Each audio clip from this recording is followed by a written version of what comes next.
adaptées. Et un autre fait aussi, c'est qu'il y avait des réglementations sur la hauteur des talons qui ont été instaurées en 1910, surtout pour les dames, pour s'assurer de la décence du style vestimentaire féminin. Donc plus de 8 cm de talons et la tenue était considérée comme risquée. Même habillement, là, il y a risque dedans. L'homme est risqué, chaussures est risqué. Donc, voilà ces chaussures, par exemple, qui ont été conçues dans la Rome antique. Oui, on voit ça. C'est les chaussures là que les soldats gaulois portaient. Puis voilà, c'était Astérix et Obélix les frappaient, ils sortaient des chaussures, les chaussures restaient là-bas. C'était à usage militaire. C'était à usage militaire que ces chaussures ont été... Aujourd'hui, on a designé ça. Aujourd'hui, c'est devenu une tendance. Ah, mais c'est joli, regarde. Quand tu as de fines jambes et que tu mets ça avec un petit truc court, dommage c'est pour quelqu'un que je connais. Oui, ça, moi, j'ai de très grands pieds, donc... Mais je peux toujours essayer. Oui. Bon, ça, c'est toujours joli sur d'autres personnes. C'est joli. C'est vrai. C'est vrai. C'est toujours joli sur d'autres personnes. Est-ce que quand vous portez cette chaussure, il faut savoir que le vêtement que vous allez porter doit être court. Ouais. Ben, c'est clair. C'est quoi? Il y a quel problème il y a à porter un vêtement très court? Non, vous portez un vêtement très court, mais le risque, c'est quand il faut courir. On va courir. Tu soulèves encore le vêtement court et puis allez, on court. N'oubliez pas qu'ici, on a les immédiats. Quand tu fais ta tenue, il faut tenir compte de... Non, souvent, a priori, je ne suis pas immédienne, donc... Oui, mais quand même... Bref. Non, mais les chaussures là, c'est juste au niveau du mollet. Oui, c'est joli, c'est joli. C'est jusqu'au niveau du mollet, quoi. Tu mets une jupe juste au-dessus de... Quand je dis que c'est joli sur le site, en fait, moi, quand je vois, c'est joli. Mais tu ne peux pas porter, tu peux même mettre toi. Quand je les mets, je ne les trouve pas jolies. Mais laisse les autres apprécier sur quoi. Laisse-moi apprécier. Bah oui, laisse-le. Attends, il faut laisser les oies apprécier. Non, j'apprécie d'abord. Bon, toi, Éléonore, ça tirait à merveille parce que c'est là, ça tirait mais super à merveille. Demain, tu mets ça et puis... Firmin, sors les chaussures de la télé. Tu préfères quelle couleur? Lesquelles tu préfères? L'orange. Ok, Firmin, sors l'orange et puis tu rapportes ça ici. Éléonore va mettre ça. Je sais que toi, tu es un magicien.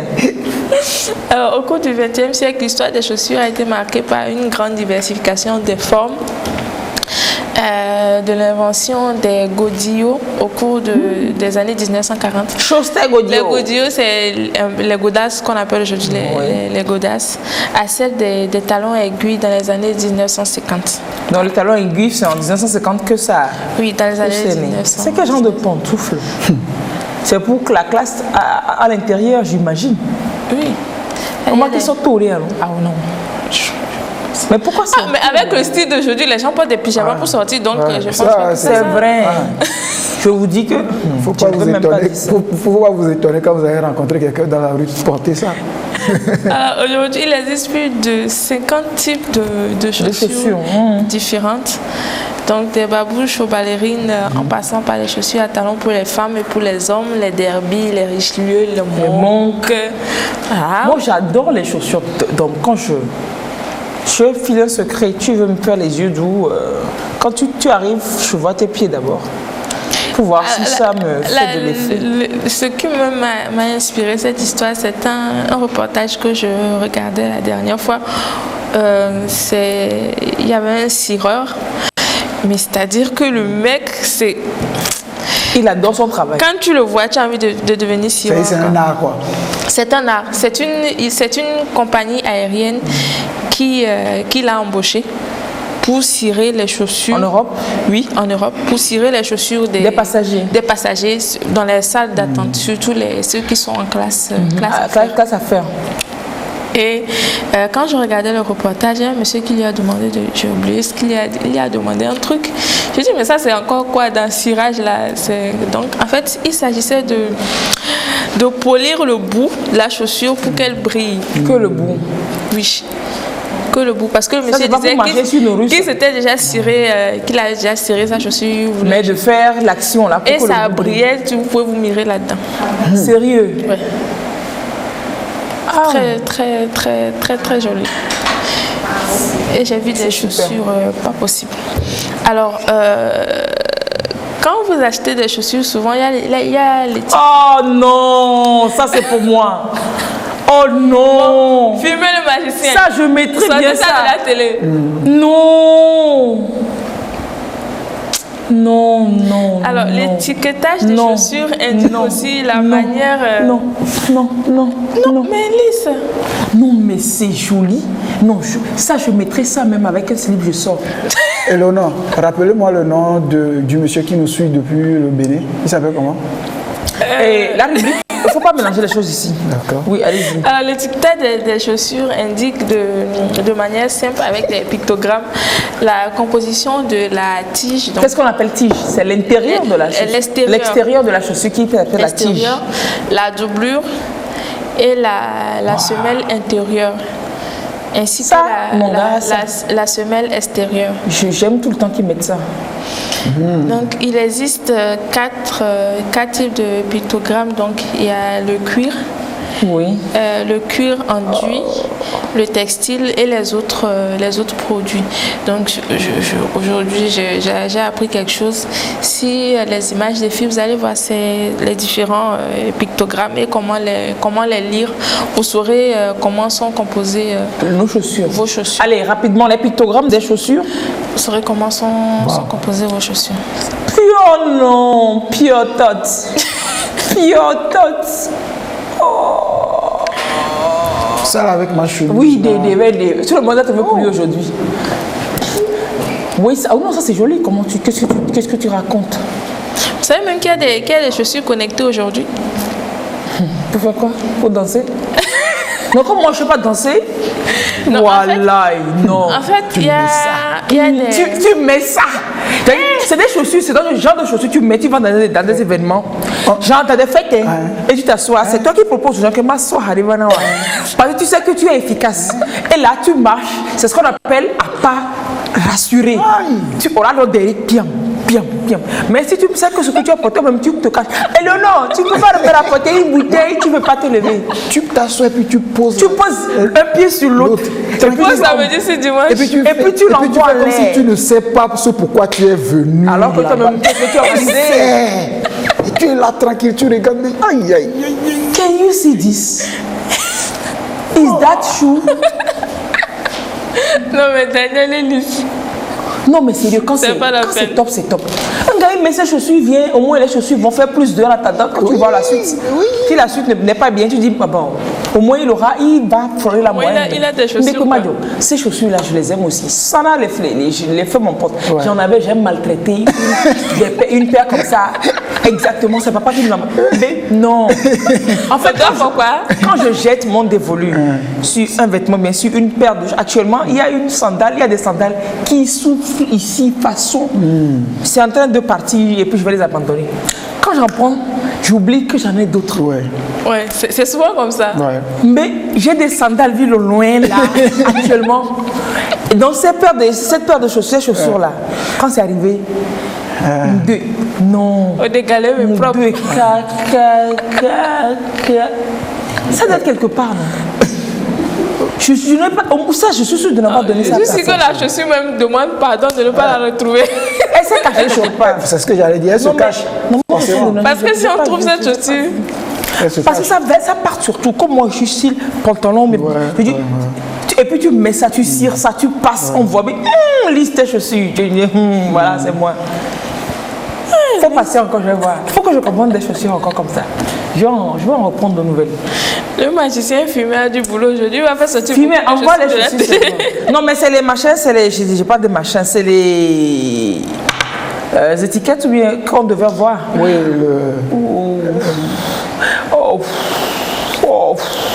Ça, j'ai pas. Ça, j'ai donné ma soeur. Donc ça, c'est basique. Ouais, c'est basique, mais c'est efficace. Hein. Oui, c'est très efficace. Les dockside, tu mets dockside à l'école. Jean, les garçons viennent demander, je mets dockside sur de la jupe pour aller à l'école, au lycée. Mocassin, vrai mocassin, tu mets ça et puis tu vas à l'école avec ça. Jean, les garçons voient et puis disent, ils rêvent de mocassin, de dockside. Toi, tu as porté pour venir à l'école.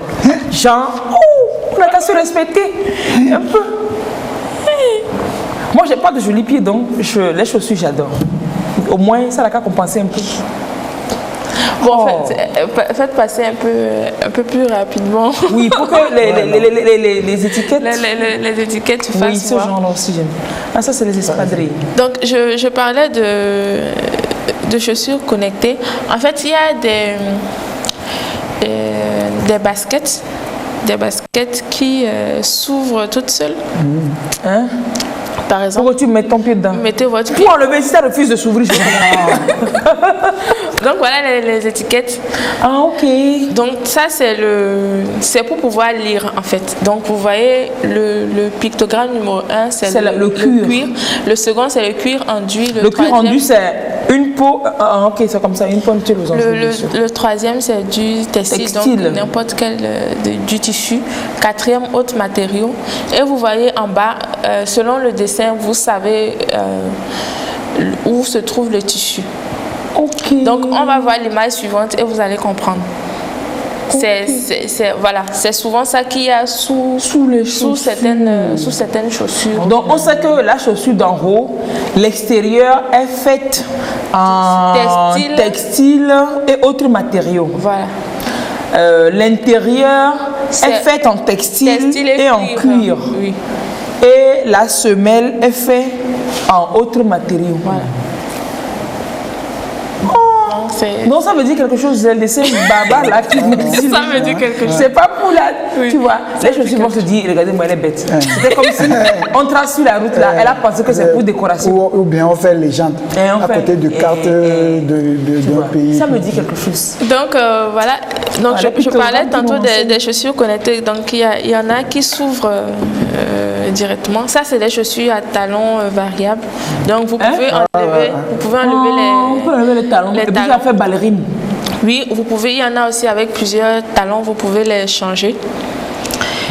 Et il y a.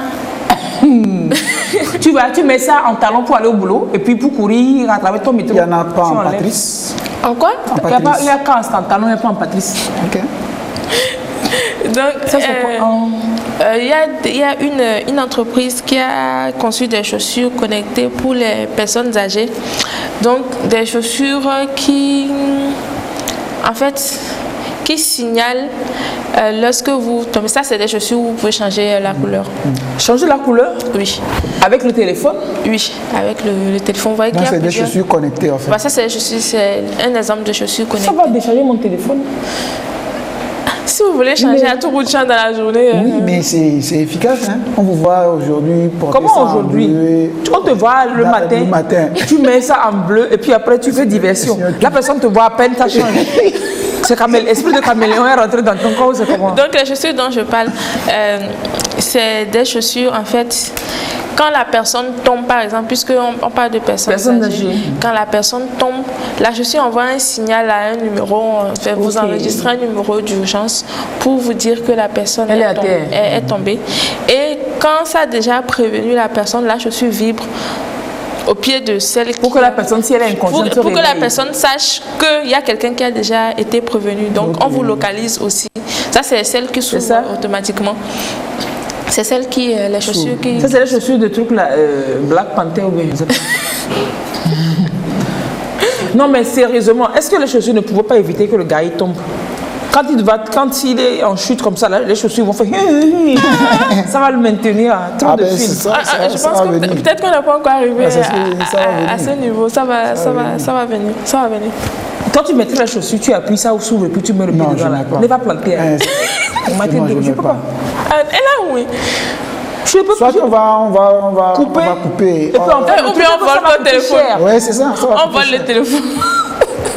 Yo, ça va coûter cher là. Ça va coûter cher, non.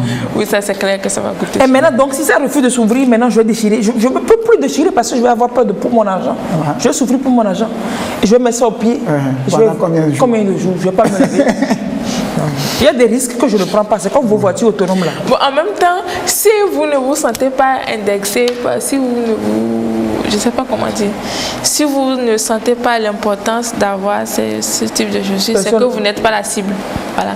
Bien sûr. Vraiment, je ne suis pas la cible. C'est que vous n'êtes... Donc ça, c'est les chaussures pour personnes âgées dont je... qui vibrent là. Mais c'est tendance aussi. Hein. C'est très tendance. C'est très tendance. Ah, c'est cool. Aujourd'hui, la technologie, elle facilite la vie, quoi. eux, ils ne sont pas là pour consommer seulement, ils sont là et puis réfléchissent, ils adaptent. Je connais des peuples là, c'est dans la consommation seulement, on est couché comme ça. Allez, il y a certaines expressions aussi liées aux chaussures. Oui, par exemple, on dit avoir un clou dans sa chaussure, ça veut dire avoir vécu, avoir de l'expérience.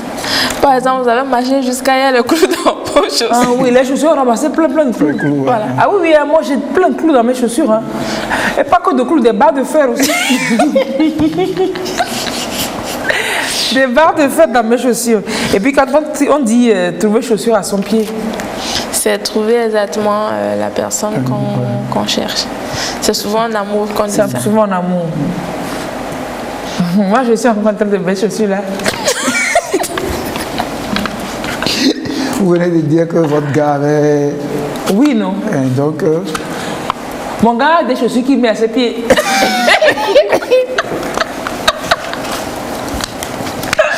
Yo, je dis rien. Pas de commentaire. Est-ce que c'est à nous-mêmes de parler? Sinon, moi, j'ai chaussures à mes pieds. J'ai chaussures à mes pieds. Mais je ne sais pas si j'ai trouvé chaussures à mes pieds. Mais j'ai chaussures à mes pieds. Voilà.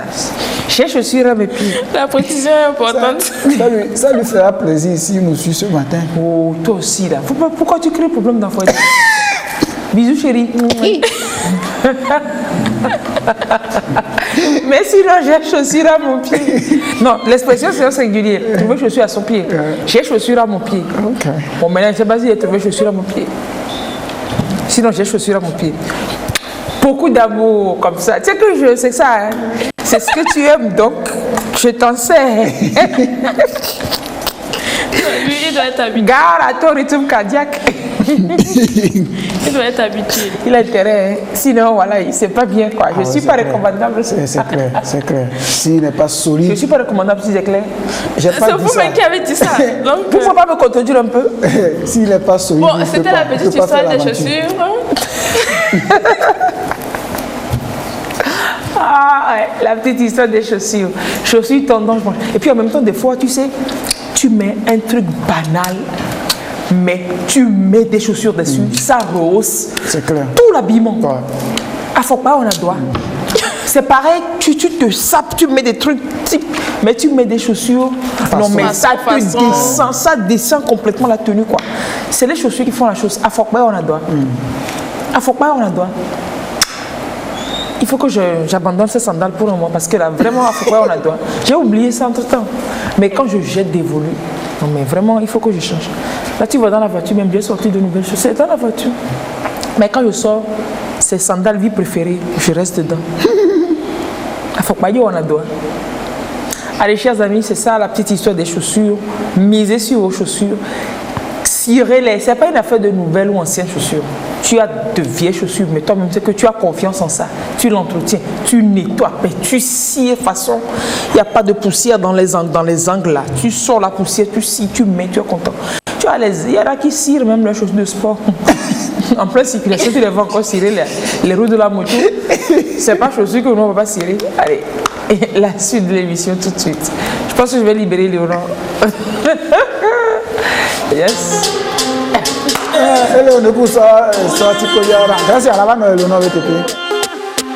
Il est temps d'aller pousser, on a des rêves à soulever. Ta balance fait trop la gueule, il va falloir éliminer. Faut souffrir pour être beau, pour pas se faire photoshopper. Ne t'arrête pas quand t'as mal, mais plutôt quand t'as tout donné, oui tout donné. Toujours se relever, toujours recommencer. Interdit d'abandonner. Hey, hey, hey, hey. Faut taffer le cardio pour mieux endurer. Faut taffer les abdos pour mieux encaisser.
c'est musclé. Il est temps d'aller pousser, on a des rêves à soulever. Allez, allez, allez, allez. Relève-toi, c'est dans la tête, on est ensemble, on va y aller. Allez, allez, allez, allez. Abdo, dips, pompe, bar. Abdo, dips, pompe, bar. Enchaînez les squats, enchaînez les squats, enchaînez les squats, squat, squat. Abdo, dips, pompe, bar. Abdo, dips, pompe, bar. Sophie, tout mauvais garçon. Garcia est répétez après moi, chers amis. Je vais faire l'appel d'abord. Rita Bokovi. Présente. Non, pardon, il faut répondre avec. Rita Bokovi. Présente. Enyona Makapo. Présente. Rita Bokovi est vice-présidente de l'Association nationale des albinos du Togo, vice-présidente. Enyona Makapo, elle est étudiante et... Non. Vous êtes responsable de la cellule féminine de la NAT. Étudiante? Oui. Ça c'est cela. Merci d'être là. Pharmacie. Vous allez bien? Je viens de terminer ma 5e année pharmacie. Il ne faut plus vous appeler étudiante. Voilà, parce que vos études là, 5 ans plus combien d'années là? Quand vous faites 5 ans, c'est bon. On peut vous appeler comment maintenant? Pro-pharmacienne ou quelque chose comme ça? Bon, comme nos professeurs n'acceptent pas qu'on utilise le thème de pharmacie avant de soutenir. Donc vous êtes plus étudiante? Je peux m'appeler étudiante et bon, interne en pharmacie. Interne à Nyodinamou. Vous avez fait quoi en pharmacie? Officine ou bien laboratoire? Bon, pour le moment au Togo, c'est l'officine qui est l'opportunité, mais dans un futur proche quand même, on pense à amener les autres filières et on pouvoir... Donc vous avez fait officine? On peut nous orienter. Donc vous allez gonfler le nombre de pharmacies à Lomé? Vous allez faire la concurrence à vos enseignants? Moi-même, personnellement, je n'aime pas trop l'officine. Je vise ailleurs quand même. Yes. Avec notre laboratoire Anna Sanker, si j'ai l'opportunité d'aller étudier ailleurs pour venir développer les choses là-bas, super. Ça va me plaire. Top. Elle est albinos, elle est en 5e, vient de finir la 5e année en médecine. On est dans de pharmacie. Ouais, bon, en même temps, c'est cousin quoi. Cousin, cousine, voilà. Ouais. Et donc, on est dans la foulée de la rentrée scolaire. On a fait 2-3 semaines déjà d'école. 2 semaines. On continue pas à parler d'école, d'encourager, d'envoyer les filles à l'école, de ne pas se limiter au handicap qui vous ferait ne pas envoyer les enfants à l'école et spécialement les filles. Ce matin, on parle de l'inclusion éducative, l'inclusion sociale, avec un message fort à toutes les familles qui ont des personnes en situation de handicap, quel que soit le handicap. Et là, c'est pas un handicap, c'est juste un symptôme, c'est juste l'albinisme. De ne pas cacher vos enfants, inscrivez-les, envoyez-les à l'école. Elle est pharmacienne en devenir. Et puis vous êtes quoi? Vous êtes la vice-présidente. Vous avez fait quoi? Je suis la vice-présidente et j'ai fait le marketing au campus et je suis assistante de gestion PME-PMI. Voilà, elle est assistante de direction PME-PMI. C'est-à-dire que vous voyez, on peut réussir. Restez avec nous, hein. on va parler de tout ça. Et puis, je vais vous poser plein de questions, des fois bêtes, mais bon, une babidjo, c'est comme ça. Alors, je fais une petite parenthèse. Daniel, tu es là? Je suis là. À fond avec toi. Donc, quelqu'un nous demande de lui envoyer le numéro de la dame qui vend les chaussures. Alors, on a déjà vendu des chaussures dans cette émission ce matin? Ah bon? Il y a une dame qui vend les chaussures? Le truc est que, saisissant les opportunités, je peux vous dire, c'est moi, je vends les chaussures. Je vais vous commander ça tout de suite, vite fait sur Amazon et sur mes sites sur lesquels j'achète les choses. Et puis je vous livre ça. Mais c'est avec frais de port. Ouais. Vous livrez l'argent avant que je ne vous envoie le produit. Ouais. Vous voyez, non? C'est clair. Sinon, on a parlé, on a fait la petite histoire des chaussures. Et on a montré des chaussures dont, personnellement, je suis tombée amoureuse. Mon mari peut être jaloux. C'est autorisé. Parce que je suis très amoureuse des chaussures que j'ai vues ce matin. Plus que lui. Mais malheureusement, il n'y a pas quelqu'un à côté qui vend ça, quoi. Non, on n'a pas vendu les chaussures. On a parlé des chaussures. Mon cher ami, on n'a pas vendu les chaussures. On a fait l'histoire. Et la dame qui est passée tantôt... Oh... Quelqu'un dit, moi, je suis gentille. C'est que vous ne me connaissez pas. Hein. Je suis trop mauvaise. Il dit, j'aime te voir, vous êtes amusante et gentille. Moi, c'est mal me connaître. Non, c'est Don Ripé. Il voulait voulait pas écrire ça. Moi, gentil. Je ne pense jamais ça. Comment vous pensez que je suis gentille? Rita, moi, je peux être gentille? Apparence. Apparemment, je peux être gentil, non? C'est l'apparence qui trompe. L'habit n'a jamais fait le monde. L'habit aide à reconnaître le monde quand même. Rita, par contre, elle est Rito, mais on l'appelle Rita.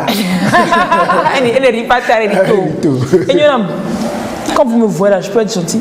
Ah, vous avez l'air sympa quand même. Ah, c'est heureusement que c'est l'air. C'est un air. Au fond, je suis trop mauvaise. Je ne suis pas gentille du tout. Mais je prends quand même vos bisous. Non, mais ça dépend de celui qui prend la possession de sa tête. Je prends vos bisous. Ils sont nombreux dans sa tête. Je prends vos bisous. Quitte ici. Si c'est le côté sympa qui prend possession, elle est sympa. Daniel, tu me cherches ou bien? Non, je t'ai déjà trouvé. Ok, allez. Si je me tais, c'est juste pour ne pas dire qu'il y a des gens qui sont bivalents. Mais il y en a qui sont aussi multivalents. Polyvalents. Ah oh, si on dit multivalents, c'est clair, on dit beaucoup valents. Beaucoup valents. Beaucoup valents.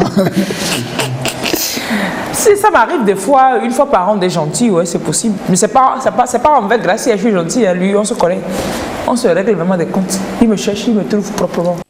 Alors, tout de suite. Les infos décalées. Les infos décalées. C'est quoi votre problème? Non. Vous n'avez pas de problème ou bien? Il n'y a pas de problème particulier. D'accord. Alors, les infos décalées, ce sont ces informations, comme je le dis, que vous ne trouvez pas forcément dans les tranches habituelles d'informations, mais qui glorifient le génie humain et qui font ressortir aussi la bêtise humaine. Vous allez voir, vous allez apprécier. Quand il va donner des informations, Rita et Yon, vous allez nous dire si c'est de la bêtise ou c'est du génie. Mais généralement, ça se voit d'ici, quoi. ça coule de source. Allez, on part au Kenya. Ça, par contre, je doute encore. C'est une députée du Kenya. Oh là là. Notre habillage aujourd'hui, la façon, ça y est. Alors, une députée au Kenya, elle veut introduire une loi pour interdire les pets en avion. Vous avez compris ce que je dis? Ça, on ne va pas faire ça en avion. On ne va plus faire ça, elle veut interdire ça. Mais si je suis ballonnée, si ça me prend, je vais dans les toilettes et puis je me sers. En fait, elle pense que cela découle, c'est la conséquence des nourritures servies au cours des vols. Que si on étudiait véritablement le menu, on revoyait le menu et sur le plan sanitaire, on étudiait vraiment ce qu'on doit servir dans les avions au cours des vols, il n'y aura pas ce problème de paix. Apparemment, c'est récurrent que les gens lâchent des caisses. Il peut arriver, parce que comme c'est espace confiné, là, si quelqu'un envoie une bombe boum comme ça, au matin, il mal dit. Exactement. Donc, elle a... Chauffeur, attendez, je sors un peu. Il n'y a pas la possibilité. Donc, elle introduit la loi à l'hémicycle, elle défend son histoire. En fait, dans quel avion?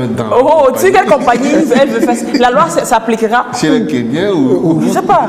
Je ne sais pas trop, mais possible que ce soit sur les avions qui doivent quitter, je ne sais pas, le territoire. Il y a aux Nations Unies pour que ça soit... Sincèrement. Alors, quand c'est l'avion entre dans l'espace aérien kenyan, que bloquez vos pets. Ou bien, jusqu'à ce qu'on le sorte de l'espace aérien kenyan, bloquez vos pets. Non, c'est quand même drôle, tu trouves pas? Oui, c'est drôle. Mais bon, je trouve que si on peut... Moi, ce que je trouve bien là-dedans, c'est le côté revoir le menu. Bon, le menu va s'adapter à toi, pas à moi. Il y a un menu, quelque chose qui me ballonnerait, qui te ballonnerait, pas toi. En fait, c'est pas le menu qui fait ballonner.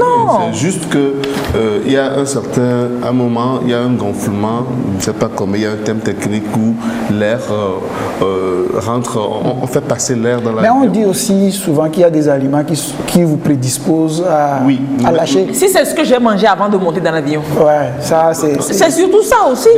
C'est ce que j'ai mangé avant de monter. Elle va contrôler pour tous ceux qui ont acheté un billet, qui vont monter dans l'avion. On va m'imposer ce que je dois manger chez moi avant de monter pour ne pas venir péter dans l'avion. Mais laissez-moi respirer. Respirons. Et puis ça aussi, c'est de la respiration. C'est de la respiration, c'est ça que les gens oublient. C'est de la respiration. Ma goule. C'est du vent. Mais ça ne sent pas bon. Non, mais on t'en sert des fois de ces caisses. Ah ouais. Non. En fait, c'est la caisse, c'est ça là qui te constipe toi après quoi. Oui. Parce que c'est bon, tu es constipé. Forcé. Ben, l'ancêtre était dans une démonstration. Oui, la démonstration, c'est qu'il y a un gonflement, il y a de l'air qu'on met carrément dans les cabines. C'est pas dans le ventre des gens qu'on met. Non, quand on met dans les cabines, automatiquement les orifices en prennent. Oui, et donc c'est normal que ça ressorte. À un moment donné, ce qu'on t'a mis, on a forcé de mettre, ressort. Arrêtez-moi ces explications bizarres. Il y a le gonflement, un gonflement bizarre, et puis vous ne comprenez pas ce qui vous arrive, et puis vous forcez un peu, puis... c'est souvent ça qui est mauvais, le silencieux. Quand ça sort en silence. Il est très dangereux. Non, oui, ceux qui sortent avec bruit. Si la personne à côté de toi, elle est vicieuse, elle envoie ça, elle dirige ça vers toi. Non, sérieux, les armes nucléaires, ça ne fait pas du bruit. Non, mais avec tous les désodorisants qu'on a dans les... Oui, mais ça fait, il passe et puis bon. Oui, donc on ne se rend pas compte. Apparemment, la dame soutient que les paix perturbent plus que l'abus de l'alcool au cours des vols. Ouais. Si elle me dit maintenant, s'il y a une démonstration qui dit que les paix sont des risques d'accident, mais en même temps ça peut faire parce que le pilote, ça lui arrive, il est saoulé, il va brûler les feux rouges en haut là-bas. Désorienté, désactionné. Il va brûler les feux rouges et puis c'est un carambolage. Non mais c'est trop drôle ton affaire là, laisse la dame là tranquille. On va revenir vous allez voir qu'elle n'a pas si tort que ça. Naouma. Allons à Dubaï, vous allez voir que... Allez, avant d'arriver à Dubaï, il y a quelqu'un qui dit pour la pharmacienne en devenir, j'habite le même quartier que la dame à votre gauche, c'est vous, et Yonam. Bon. Mais je ne savais pas qu'elle était dans le domaine de la pharmacie. Chapeau à elle. Je suis au niveau du carrefour Aïsed. Comme ça, il vous voit passer, comme vous êtes albinos, pour lui, dans sa tête. Excusez-moi, je ne sais pas pour vous insulter, c'est dit, toi tu ne peux même pas, tu ne peux. Est-ce que tu as même ton bac jusqu'à tu vas aller à l'université pour dire que tu peux faire pharmacie? Pourquoi vous faites... Ou bien, c'est des trucs du genre. Vous faites un procès d'intention à la personne. Non, c'est pas un procès d'intention. C'est ce que les gens pensent. Les gens pensent. Quand on voit certaines personnes, on les catalogue, on dit, tu vois, il est surpris de t'entendre dire que tu fais la pharmacie. Il dit, il ne savait pas que tu... Parce que la médecine et la pharmacie, vous savez que c'est un truc qu'on suppose être réservé à quand même à des élites, à des gens très intelligents, comme vous d'ailleurs, vous êtes intelligents, voilà. Elle fait la pharmacie. Donc si vous avez des albinos dans votre famille, il ne faut pas les cacher, il faut les sortir, il faut les scolariser. C'est pour ça, c'est le but de l'émission. C'est vrai, non? Oui. Vous avez des anecdotes sur le sujet? Et pour les albinos, nous avons suggéré que cette année, nous allons beaucoup faire des émissions sur la sensibilisation sur la scolarisation des personnes atteintes d'albinisme, parce que souvent ils sont trop cachés, parce que les parents se disent elle est née albinos, elle ne voit pas, pourquoi se gêner pour l'envoyer à l'école? C'est un gâchis et puis ça ne va rien donner. C'est de l'investissement non productif. C'est ça. Donc pourtant c'est quand on met les moyens à disposition, elle peut apprendre normalement comme tous les autres et puis devenir quelque chose d'important. Oui. C'est clair. C'est clair. On va continuer les infos décalées. On sortit de la petite parenthèse. On va aller à Dubaï. Donc l'affaire de paix en avion, là, laissez les gens respirer. Et puis vous aussi, quand tu sens que... des fois, quand ça va sortir, ça va sentir mauvais, tu peux savoir. Oui, non. Ça, c'est clair.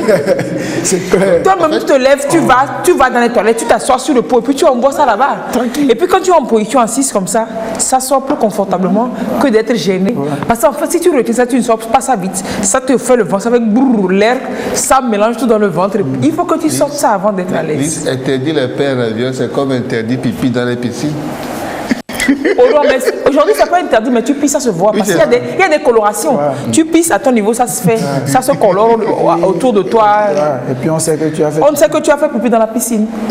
Donc, les gens ne font plus. Parce que la honte, tu vas pas t'en sortir. Piscine, c'est pas pissoir. Non, pissoir, on n'a pas dit pissoir. Les gens se font. Non, pissoir. Non, maintenant tu pisses dedans, là, ça se colore autour de toi. On sait que tu as pissé dedans. Non, tu pisses, tu quittes. Tu pisses là-bas, tu quittes là-bas. Et ça, c'est l'ancêtre qui Tu sais que ça te suit parce que tu as des... La trace, la trace va faire la trace bleue, ça va te suivre jusqu'à là où tu es. C'est vrai, parce que tu dis là, ça ne coupe pas de trait. Ça ne coupe pas de trait, tu vas te suivre. La honte. On ne pisse pas dans la piscine. Ouais, c'est pas bien. On sort, on pisse et puis on se douche. Allez, à Dubaï, un avion se pose d'urgence. Non, en fait, je comprends mieux la députée kenyane. La députée kenyane, là, je la comprends mieux. Parce que, écoutez-moi cette information. Purée. À Dubaï, un avion se pose d'urgence pour débarquer des passagères qui lâchaient des flatulences putrides. Cherchez votre dictionnaire et trouvez l'adjectif putride. Grave même. Ouais, sérieux. Attends, c'est des passagères. Ouais. Mais c'est quoi le truc? C'est deux dames, elles sont marocaines. Donc ils ont, avec deux hommes à leur côté, ils ont pris le vol. Et à longueur de temps, elles font que, enfin, l'une d'entre elles ne faisait que lâcher. Et les voisins d'un temps de vol ont sollicité son concours pour qu'elle puisse arrêter un peu de polluer l'environnement. Oui. Je ne sais pas par quelle archimie aussi ils ont détecté que c'était elle. Non, si le truc vient... parce que ça part de là. Oui, c'est pas des pères sonores. C'est des silencieux. Non, mais si ça part de là, c'est-à-dire que tu te rends compte que personne ne dit mais c'est toi qui dis ça premièrement. Et que c'est concentré à ton niveau, c'est que c'est dit ça part. Donc, les gens ont réclamé fatigué. Le personnel navigant a réclamé fatigué. Le commandant de bord a dû prendre son... je ne sais pas si c'est pour parler dans... Vous êtes dans le vol, merci. Nous prions tous les passagers qui pètent et qui disposent les autres passagers d'arrêter leur paix. Donc, mais ils ont rien. Ça ne dépend pas d'elle. Peut-être. Et donc, l'avion qui partait de Dubaï vers Amsterdam a été obligé de... Ils ont atterri à Vienne. Donc, heureusement qu'ils étaient sur le continent européen. Le commandant de bord a décidé d'atterrir. Et entre-temps, ils ont appelé la police. La police qui est venue les sortir, les deux dames et les deux messieurs de l'avion. On va leur trouver notre avion. Oui, ils ont pris plus tard un autre vol. Mais elles ont décidé de porter plainte. C'est clair, je vais porter plainte proprement. Elles ont décidé de porter plainte parce que d'abord, on a chamboulé leur programme. Et puis, il n'y a aucun test qui est interdit de péter dans l'avion. Et puis, elles disent qu'elles n'ont pas lâché, que ce n'est pas elles, qu'elles n'ont rien fait, que c'est du racisme, puisqu'elles sont marocaines.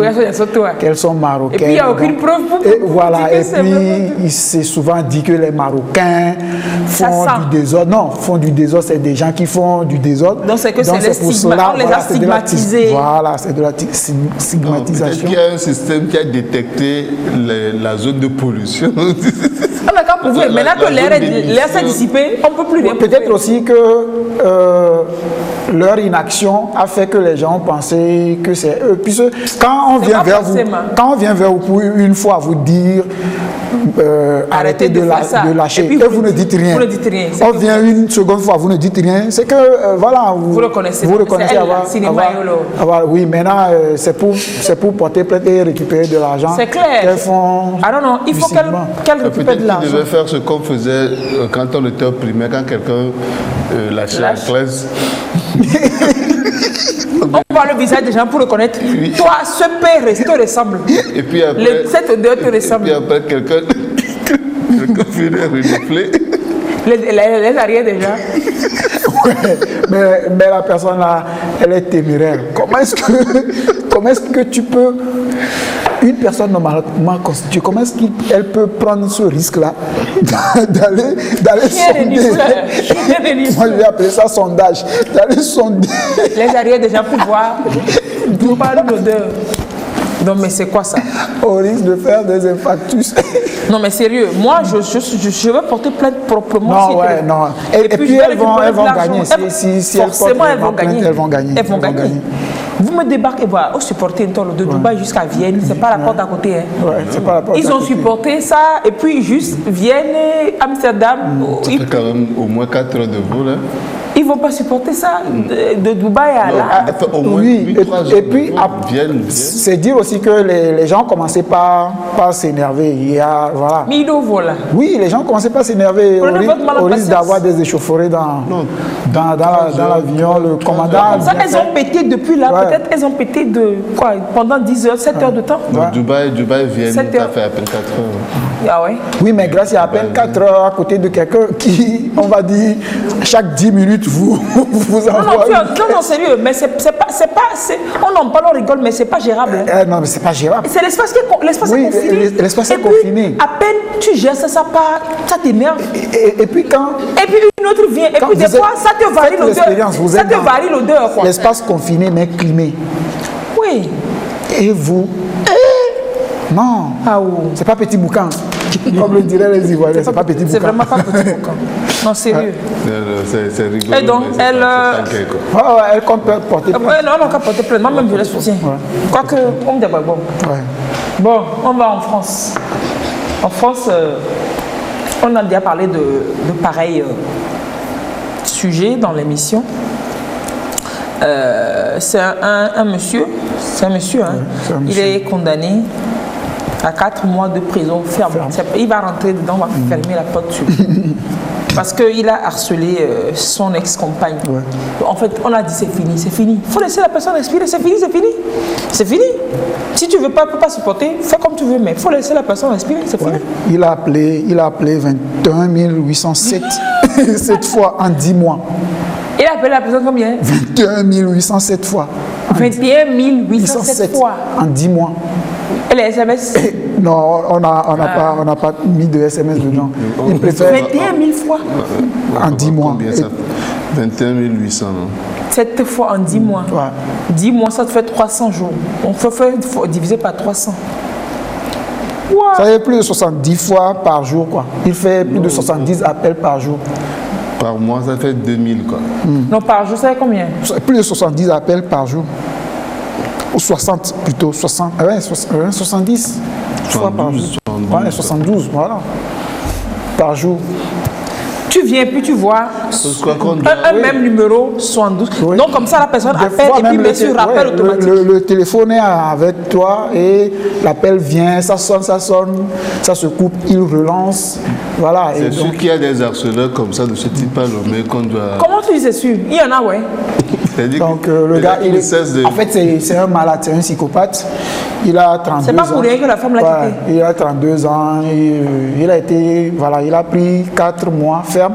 Mais c'est en fait c'est 10 mois, donc 6 mois avec sursis. Et il a pris 2 ans d'internat, je sais pas si... Il va se faire soigner dans la tête. Il dit que il va appeler la dame jusqu'à ce que la dame ne lui rembourse tout ce qu'il a dépensé. Ah, et attends. La dame ne lui rembourse tout ce qu'il a dépensé en termes d'argent, tout ce qu'il a fait comme effort en termes de travaux dans le domicile de la dame, les cadeaux qu'il lui a fait, tout ça. La dame doit restituer tout. Si elle ne veut pas l'affection que la dame lui a portée, lui aussi va restituer le plus de l'affection. Mais si elle ne veut rien restituer, elle n'a qu'à revenir. Non, elle n'a qu'à dire merci. Non, imaginez un peu le degré de la folie. Attends. Ou la dame l'appelle pour lui dire merci pour tout ce que tu m'as fait. Oui. Et la dame aussi, elle ne pouvait pas faire ça. Non, elle ne savait pas. Elle ne savait pas. C'est au tribunal que le monsieur raconte ça. Elle ne savait pas. Mais il en a pris quand même pour 4 mois ferme. Oui. Non, parce qu'il a trop harcelé la dame, tellement que des fois la dame change de numéro, mais il appelle les parents de la dame. Soit il appelle le boulot de la dame. Donc quand il appelle les parents fatigués, comme les parents aussi veulent se débarrasser de lui, on lui donne le numéro on se débarrasse de la fille. Ouais, donc voilà. Donc il va n'a qu'à se reposer là-bas. On va lui donner plein de paracétamol dans la tête. Ça va soigner sa tête. Et pendant 2 ans, on va le traiter. En fait, on va le loger gratuitement, le nourrir, le pomponner gratuitement. Aux frais du contribuable. Aux frais de la République, aux frais de la belle. Tu vois, non? Donc, c'est un message pour nous qui nous cessons d'appeler. Elle l'a, je dis, hein. Et après, on dit, on vous appelle, vous ne décrochez pas. Je dis, hein, quand tu appelles quelqu'un, déjà, que ça sonne longtemps. Moi, quand j'appelle quelqu'un, et que j'appelle, ça sonne 4 fois, déjà 5 fois que la personne ne décroche pas, je coupe. Mais des fois, je me dis, c'est le réseau. Peut-être que je peux réessayer une seconde fois, mais ça sonne encore 1, 2, 3, ça ne parle pas, je coupe. La personne n'est pas disponible. C'est ça. Des fois, la personne revoit ton appel, elle te fait signe. Exactement. La personne n'est pas libre. C'est pas comme si on vivait avec le téléphone. Il faut donner mon exemple, non? Hier seulement, vous m'avez appelé. Tu n'as pas décroché. Ce matin, je vous ai rappelé. Je n'ai pas décroché. Non plus. Non, mais c'est possible, ça peut arriver. Et c'est normal que tu appelles quelqu'un que la personne ne décroche pas. La personne n'est pas à côté du téléphone, la personne est occupée. Elle est à côté du téléphone, mais elle ne peut pas parler, etc., etc. Je t'ai appelé, tu n'as pas décroché, mais après, tu as vu, tu as fait signe. C'est ça. Mais quelqu'un t'appelle, tu viens, c'est-à-dire, la personne commence par WhatsApp. Oui. Déjà, tu m'appelles WhatsApp call en interne au Togo, là. Je ne décroche pas parce que ça me saoule. On t'appelle, comme c'est gratuit, donc bien. Ça appelle. Et puis, ça tombe sur ton numéro normal. C'est encore que la personne n'a rien à faire que de t'appeler. Mais moi, ça m'irrite de venir voir 13 appels d'un même numéro. C'est pas pour te dire qu'il y a quelqu'un à l'hôpital pour toi. Si c'est une urgence, envoie. Moi, le truc qu'on se dit, envoie-moi un message. Si tu m'appelles, je ne décroche pas, laisse-moi un texto. Si c'est super urgent, non, la mort, c'est comme mais ça, je vais porter plainte aussi. Il le faut. Et puis, il faut qu'on adapte la signature de nos messages WhatsApp là. Nous, c'est un cognac. Nous, c'est un cognac. Si tu as lu le message, réponds. C'est comme si je n'allais pas répondre. Oui, c'est des gens qu'on doit aussi pénaliser. On m'oblige à répondre. Peut-être que ce que vous avez envoyé comme message, on me dit, je vous oblige, c'est cognac yom. Si on doit interner ces gens-là, c'est que ceux qui envoient le message, envoyez à 24 personnes, sinon le malheur vous suit tout seul. Bien sûr, tout ça. On va ramasser à l'appel comme ça et puis on va les. C'est comme un Togolais qui est en Côte d'Ivoire. Je crois qu'il m'a dit qu'il est maçon, un truc comme ça. Moi, je ne le connaissais pas. Le numéro de l'Ebala est avec moi. Le gars, il appelle, je décroche, je fais allô, allô, allô. Je ne l'entends pas. Mais lui, apparemment, il m'entendait. Donc, j'ai raccroché. Après, il m'envoie un vocal. Daniel, il y a un choro d'Ignalo. Parce que dans les télé, il y a un choro d'Ignalo. C'est quand il y a un aussi. Quand j'ai écouté le vocal, j'ai failli exploser, mais je me suis dit non, tranquille. J'ai zappé, je suis passé à autre chose. Oui, bien sûr, c'est là-bas, tu ne le fais pas signer. Puis je suis passé à autre chose. Il revient avec un autre vocal. Il dit, c'est message,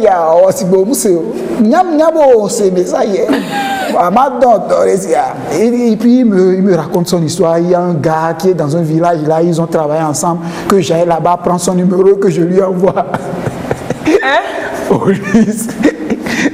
Qu'est-ce qu'on ne va pas voir? Non, mais sérieux. J'ai dit, j'ai attrapé mon cœur. Non, sérieux. Il faut qu'on actualise le code pénal au Togo. Les gens qui harcèlent le téléphone là, on va les. Il faut qu'on porte plainte contre ces gens-là. On va porter plainte contre eux. Complètement. Allez. Nous, c'est un yom. Oh, oui. En Angleterre, quand je parle de bêtises là, voyez non, on va parler d'une bêtise tout de suite. Bêtise. C'est pas loin de la France, c'est les mêmes, c'est eux. En Angleterre, une mère est condamnée pour avoir tué ses 2 enfants. Elle a tué ses 2 enfants, en fait. C'est une mère.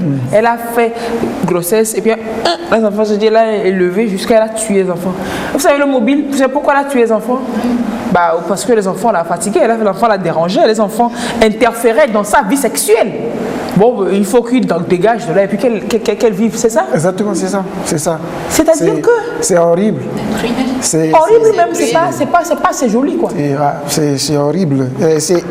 En plus, c'est une jeune fille de 23 ans qui fait ça à son enfant, le premier à 3 ans et la seconde à 17 ans, une fille et un garçon. C'est 17 mois. Enfin, 17 mois. 3 ans et 17 mois. 17 mois. Et une fille et un garçon. Ouais. La police, quand l'affaire a éclaté, que la police a fait les recherches, ils se sont rendus compte que sur Google, elle est allée chercher combien de temps faut-il pour qu'un enfant de 3 ans soit noyé. Pendant combien de temps de noyade faut-il pendant combien de temps il faut maintenir l'enfant sous l'eau pour qu'il puisse mourir. Donc il a fait des recherches bizarres qui ont prouvé que elle a bien prémédité l'assassinat des enfants, parce que quand elle a tué le premier, quelques semaines après, en janvier elle a tué le premier et en février elle a tué le second. Donc le premier, elle l'a noyé. Et après, elle a fait les recherches. Après, elle appelle les secours comme quoi son enfant a des soucis et tout ça. Ils sont venus et il était trop tard. Le second, la petite, elle l'a étouffé et elle a encore appelé les secours. Les secours sont arrivés à temps pour amener la petite à l'hôpital, mais malheureusement, elle est décédée. Voilà. Mais le temps que la petite a passé à l'hôpital, elle a parlé. La dame, non, la petite n'a pas parlé, mais la dame, par contre, elle faisait des selfies topless, c'est-à-dire elle va dans les toilettes de alors l'hôpital. Alors que ton enfant est à l'hôpital. Oui, à l'hôpital, elle est dans les toilettes de l'hôpital, elle faisait des selfies topless et envoyait ça à un gars avec qui elle échangeait sur Internet et discutait tarifs. Tarif de passage. Voilà, tarif de passage. Et le premier garçon, enfin son garçon de 3 ans qu'elle a tué, quand elle a tué l'enfant, les jours qui ont suivi, elle a eu 41 demandes de services, d'échange avec d'autres hommes sur Internet. Donc, John, auxquels elle a répondu. Les jours qui ont suivi le décès de ton enfant, exactement, tu te sers comme ça. Donc, ça intrigue forcément. Ça intrigue forcément. Et c'est son ex-mari qui envoyait des signalements comme quoi sa femme n'est pas stable et qu'il pense que la vie de ses enfants est en danger. Mais on ne l'a pas pris forcément au sérieux. Et le pire est arrivé. C'est quand le mari a témoigné qu'il y a ci, il y a ça, que les enquêteurs ont fait des recherches, qu'ils ont finalement compris que c'est pour le sexe. Parce qu'elle devait travailler et les enfants étaient handicapés. Elle ne pouvait pas les envoyer à leur papa. Surtout la petite dernière, de 17 mois qui doit forcément encore la fatiguer et tout ça. Donc comme ça, on peut considérer ces enfants comme des accidents de travail. Oui, forcément, c'est des accidents. Pour elle, c'est des accidents de travail. Du même papa. Du même papa, avec... Elle n'avait qu'à les envoyer, les laisser à papa ou bien. Qu'est-ce que vous en pensez? Moi, je trouve que c'est une femme égoïste qui n'a pas non plus voulu laisser les enfants à leur père. Forcément, il a voulu punir le père.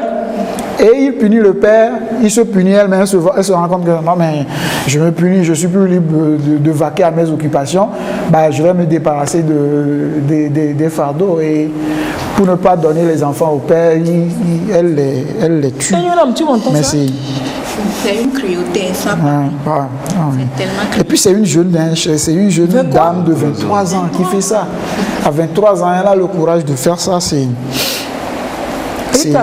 grave. C'est vraiment cruel. C'est vraiment cruel. Cruel même, c'est gentil. Il fallait simplement qu'elle laisse les enfants. Même aux services sociaux. Oui, aux services sociaux, ça dit... Ils vont là-bas, ces services sont bien. Peuvent les prendre. Maintenant, on va le faire, qu'on va me dire qu'on ne va pas la tuer parce que la peine de mort est abolie. Tu vois? Non, mais elle a été... on va dire qu'elle est malade, qu'on va la soigner. Mais elle va faire de la prison à perpétuité. Ça, c'est clair. Perpétuité, même, c'est rien ça. Après, on va dire qu'elle est sortie pour bonne conduite. Après 2 ans. Non, elle est sortie après 2 ans. Elle va faire au moins 10. On va enchaîner son cadavre et puis son cercueil et puis... Non, c'est pas bien. Non, c'est pas bien, c'est pas bien. Non. C'est pas bien. C'est pas bien du tout. Je manque de mots. Je manque de mots. Ça, c'est... C'est des informations qui plombent l'ambiance. Bah oui, bah oui. Qui plombent l'ambiance. C'est bah oui, quoi. Ouais. Oh. Je sais que ça, au moins, ça va te faire rire. Oh non! La détente, l'ambiance qui était plombée, qui était lourde. Voilà. Allez, de l'Angleterre, on met le cap sur les États-Unis. Oh là là! Oh non, purée! Non! Ouais. Ça peut arriver? Ouais, possible, ça peut arriver. Bon, vous n'avez pas d'enfant, ou alors peut-être vous avez des enfants, et puis vous pensez adopter un enfant. Pardon, il faut faire gaffe. Parce que même dans les films, on voit des choses comme ça. Les gens adoptent des enfants qui sont des démons, des bandits, Il faut vraiment, c'est pour ça qu'il y a toute une procédure qui accompagne l'adoption. Quand elle est faite, l'adoption, dans la légalité, il y a des sociologues, il y a toute une procédure pour adopter. Celle-ci a suivi les normes. Hein. Elle a suivi aussi les procédures. Elle a suivi les procédures. Vous savez ce qui lui est arrivé? C'est une famille. C'est une famille? Oui, c'est une famille. C'est une famille aux États-Unis. La famille pensait avoir adopté une fille de 6 ans. Oh, mignonne petite fille de 6 ans. Mignon, mignon, mignon. Déjà, ils ont adopté une naine sociopathe de 22 ans. Voilà. Voilà. En plus, les faits, sociopathe en plus. Ouais, les faits se sont. Enfin, ça c'est sa mère adoptive qui la qualifie de sociopathe. Mais sinon, c'est une naine de 22 ans. Au vu des prouesses de l'enfant. Elle a 6 ans. Oh, regarde là. Elle a 6 ans.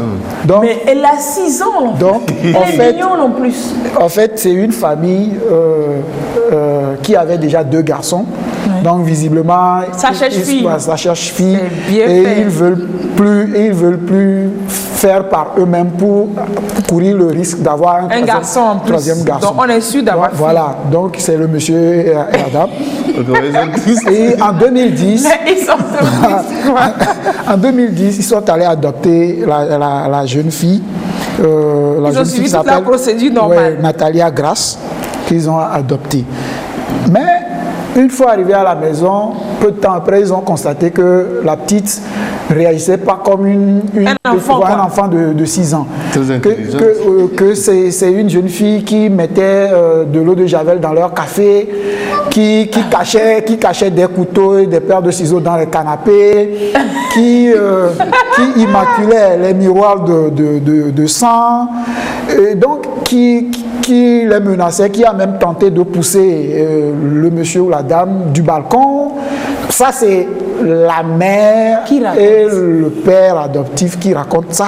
On ne sait pas si c'est réel, puisque, entre-temps, en 2013, ils ont abandonné la petite fille et ils ont fui.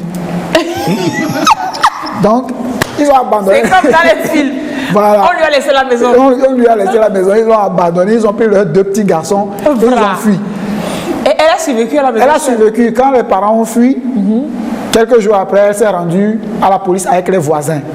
Qu'elle est un enfant abandonné. Ah, oh. Donc, pendant ce temps, la police était en train de chercher les parents. Les parents ont fui pour aller s'installer à Amsterdam. Attends, on lui a laissé la maison? Oui, ils l'ont laissé. Non, quand tu dis qu'ils ont fui, c'est trop peu. Ils ont quitté un continent. Oui, ils ont quitté un continent. Tout un pays. Oui. À cause d'une fillette de 6 ans. Exactement, pour aller se réfugier à Amsterdam. Voilà, donc... Ils ont fui en 2013, ils l'ont adopté en 2010, 3 ans après. Ils n'en pouvaient plus, donc ils ont fui. Maintenant, l'enfant et les voisins sont allés signaler l'histoire à la police. Et donc en 2018, la police a retrouvé les parents et c'est maintenant qu'on est en train de juger l'affaire et on veut les condamner pour abandon d'enfants. Et c'est là que la mère raconte l'histoire que la jeune fille n'est pas véritablement un enfant de 6 ans, qu'elle a 22 ans. Ou 22, elle s'est rendue compte après, c'est ça? Oui, par rapport au fait de geste de la petite, elle a demandé un test dentaire. Et c'est là qu'on lui dit... le test l'analyse a révélé que les dents là, c'est pas les dents de quelqu'un qui a... C'est pas dents de lait. Non, c'est pas dents de lait, mais c'est dents de bière. Et donc, voilà, c'est selon la maman, les tests prouvent que la jeune fille, elle souffre enfin, elle est naine. De nanisme, elle souffre de nanisme, que c'est pas un enfant de 6 ans. Et c'est elle qui raconte toute la misère que la petite grande, on va dire ça comme ça, oui, a pu leur faire pendant 3 ans. Et c'est la raison pour laquelle elles ont fui le domicile familial pour se réfugier à Amsterdam.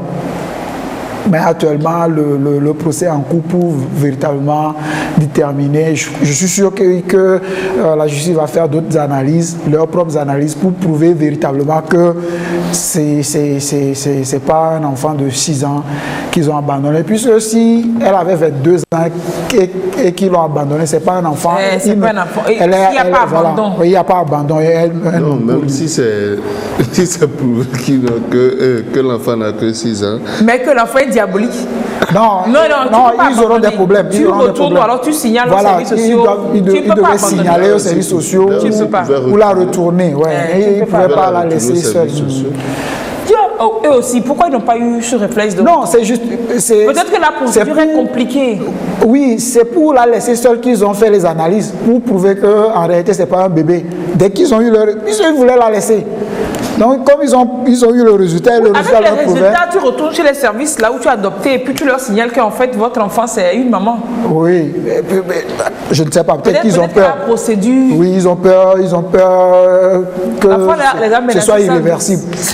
Peut-être qu'ils ont peur que ce soit irréversible. Ils donc carrément de leur voilà, donc la famille, le monsieur et la dame se sont seulement assurés que nous n'abandonnons pas un enfant de 6 ans. On abandonne une jeune dame de 22 ans. Voilà. Ils sont partis. Voilà, et ils sont partis. Même vous imaginez. C'est-à-dire, et ça, vous avez Turquie dans votre maison. C'est vrai. C'est comme dans les films là. Ouais. Si c'est vrai qu'elle est psychopathe de 22 ans, franchement, ça fait peur. Tu la vois, elle est mignonne, ouais, comme ça. Bébé, vie. Tu vois, c'est comme... Et puis la maman dit qu'entre-temps, elle a commencé par avoir ses règles. Et c'est ce qu'elle a demandé que... Ouais. Non, c'est pas entre-temps, elle avait ses règles depuis. 22 ans, elle a aux règles, 6 ans, elle a aux règles. Non, 6 ans, elle a aux règles. Pendant 3 ans, elle a vécu pendant 3 ans et entre-temps, elle a commencé par avoir ses règles, donc... Pardon, il faut passer. Moi-même, je suis allé même mes frères. Mais il y a un film comme ça, un film des Américains comme ça, ils ont adopté un garçon. Un garçon, on lui a mis biberon là. C'est un voleur. Qui veut toujours dormir avec son père et sa mère adoptive. Le papa fait lui complète. La maman se réveille, la maman félicite le papa. La maman dit non, mais aujourd'hui, non, mais tu as été. Alors que c'est un bébé qui s'est servi. Ah bon? Anyway. Tant que tu me félicites. Ouais, c'est bon. Oh, c'est l'enfant qui s'est servi proprement. Il t'était. Ouais. Oh non, mais sérieux quoi. Hey, soyez vigilants, faites gaffe. Faites vraiment gaffe. Donc ça ne se passe pas que dans les films. Ah non, ça ne se passe pas que dans les films. Ça se passe en réalité. Ouais, si une mère peut tuer ses 2 enfants dans la vraie vie, c'est que c'est pas que dans les films. Donc on peut avoir aussi une naine de 22 ans qui se fait passer pour un bébé de 6 ans. Allez, on va souffler, on revient derrière pour parler, pour échanger avec l'Association nationale des albinos du Togo pour l'éducation des filles albinos. Vraiment.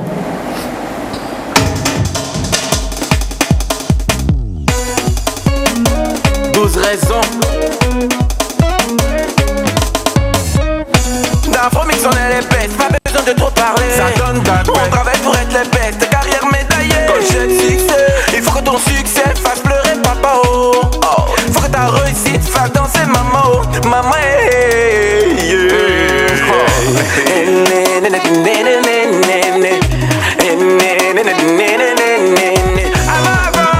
On dansait, on faisait papa là.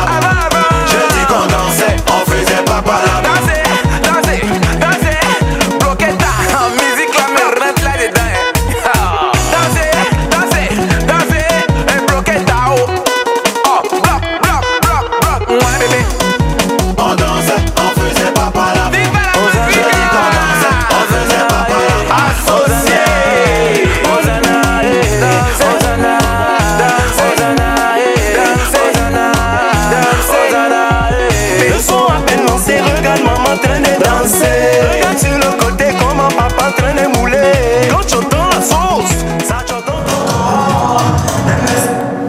ne peut pas s'asseoir, non. Hosanna, Hosanna. Avant, là, on dansait, on faisait papa là. Avant, j'ai dit qu'on dansait, on faisait papa. Danser, bloqué. Voilà. En bloc. Et puis voilà, j'adore ce clip. Ouais, c'est elle qui a écrit la chanson. Ah oui, cette chanson, c'est moi qui ai composé spécialement. C'est ma plus belle réussite, cette chanson. Ma plus belle réussite, cette chanson-là. Oui, en plagiat peut-être. Et puis le clip, tu vois, c'est ce qu'on appelle inspiration. Moi, j'ai jamais vu le clip. Ben, c'est normal, monsieur l'ancêtre là, le caca va tu vois. C'est normal. Le clip, il est trop bon. Ouais. C'est un clip de votre génération, en fait. Ils ont fait les choses comme en votre temps. Ils ont fait les... Dans ton avant. Non, c'était avant même...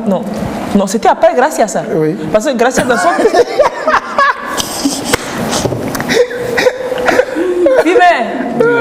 Fimé, tu as le clip avant de TNT, là.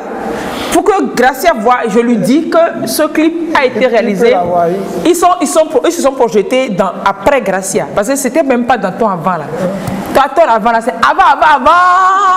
Au temps de nos grands-parents. Il n'a qu'à faire un tour sur le disque. Si, mais il paraît que tu fais un tour sur le disque dur et tu trouves le clip de TNT pour que Gracia dorme moins aujourd'hui.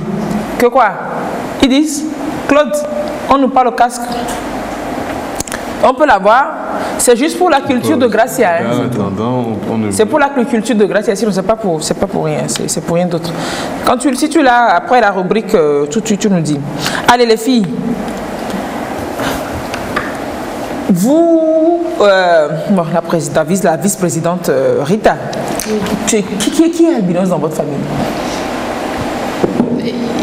Nous sommes nombreuses comme... Ok, non, donc c'est pas comme si c'était vous qui tombiez dans vos parents, papa, maman? Non. Ils sont de teint noir.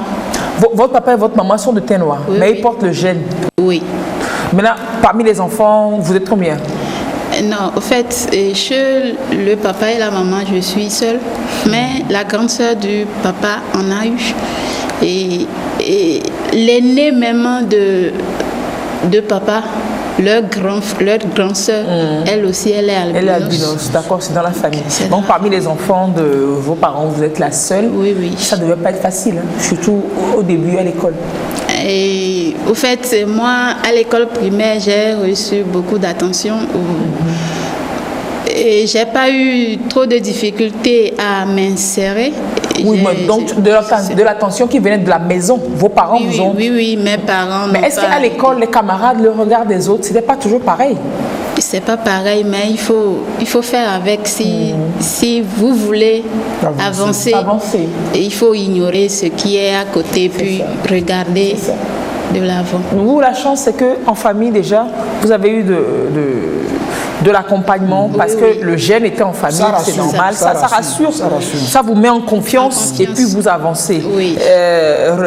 Enionam, et votre cas? Moi, nous sommes deux personnes atteintes d'albinisme dans notre famille. Et moi et ma petite sœur. Et nous avons 2 garçons qui sont de teinte claire, mais pas personnes atteintes d'albinisme.